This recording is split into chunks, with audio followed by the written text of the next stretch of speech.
प्यारे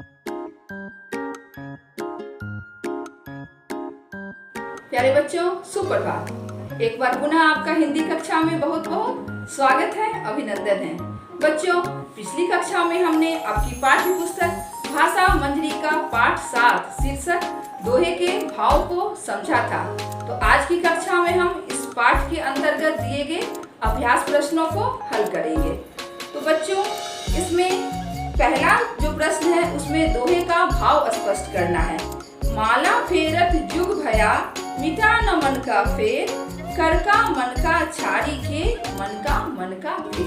तो बच्चों, इस दोहे का भाव यह है कि प्रस्तुत पंक्तियां हमारी पाठ्य पुस्तक भाषा मंजरी के पाठ 7 शीर्षक दोहे से उद्धृत है।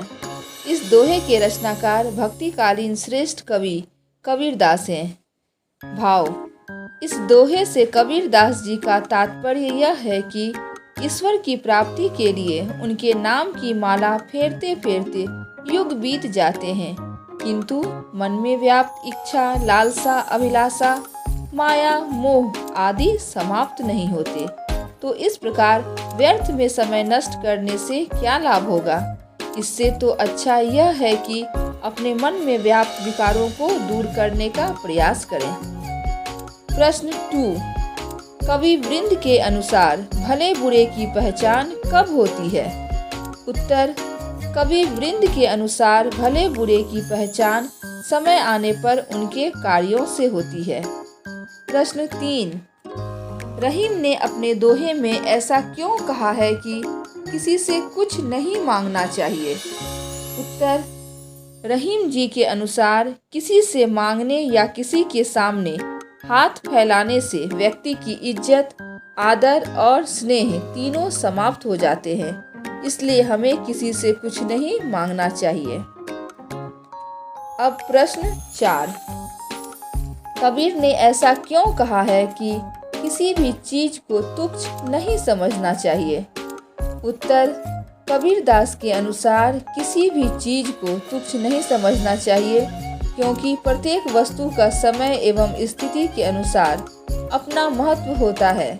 जैसे पाँव के नीचे पड़ा तिनका भी यदि उड़कर आँखों में पड़ जाए तो अत्यंत पीड़ा पहुँचाता है। प्रश्न 5, रहीम ने दीपक और कपूत को एक जैसा क्यों बताया है?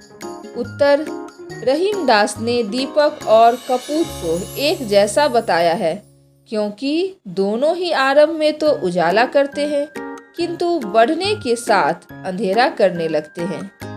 अब प्रश्न 6, सबे सहायक सबल के, कौ न निवल सहाय, पवन जगावत आग को, दीप ही देत बुझाए।